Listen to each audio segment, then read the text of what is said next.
মাঝি ভাই নৌকা চালায় আর দুরূদ পড়ে গুনগুনায়া। ওই নদীর মাঝে একটা মাছ মনোযোগ সহকারে ওই মাঝি ভাইয়ের দুরূদের আওয়াজ শুনতেছে। হঠাৎ এক জেলে এসে ওই মাছটাকে মেরে নিয়ে গেল। নিয়ে যাওয়ার পর বাজারে নিল, বাজারে নেওয়ার পরে বিক্রি করে। মাছটা মনোযোগ সহকারে নবীর দুরূদ শুনতেছে,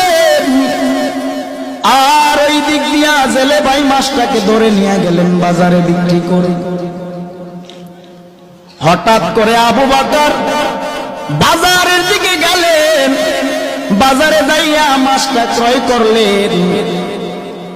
নবীজিকে রহমাতুল লিল আলামিনকে দাওয়াত করেছে আবু বকরের বাড়িতে নবী খেতে আসবে।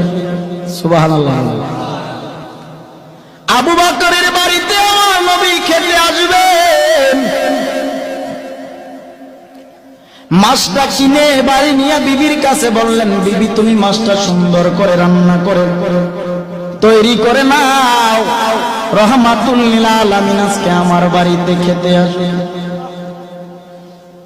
বিবি মাছটাকে কেটে রান্না করার জন্য কড়াইয়ের মধ্যে যখন রাখলেন, পাতিলার মধ্যে যখন রাখলেন, চুলায় আগুন জ্বালায়। এরে বাবা, চুলার আগুন বারবার নিভে যায়। আবু বকর চিন্তা করে দেখলেন মাছটাকে রান্না করার জন্য রেডি করে আগুন নিভে যায়, চুলায় আগুন জ্বলেন। নবীকে দাওয়াত করেছি, নবী খাবে, কিন্তু মাছ রান্না করতে না পারলে নবী খাবে কিভাবে?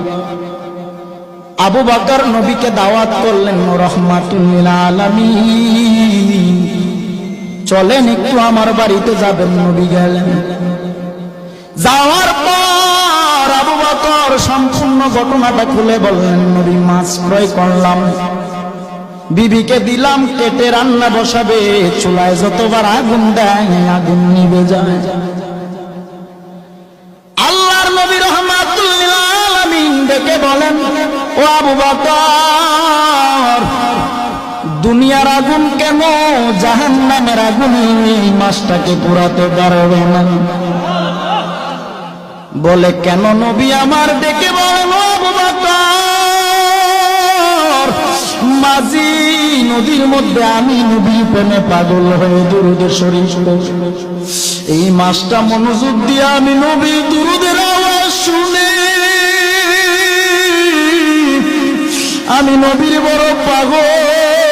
এই মাছটাকে তুমি এনে কেটেছো, রান্না করার জন্য নিয়ে আসছো। দুনিয়ার আগুন কেন জাহান্নামের আগুন যদি এই মাছের গায়ে লাগানো হয়, এই দুনিয়ার আগুন না জাহান্নামের আগুন এই মাছটাকে পোড়া সম্ভব না।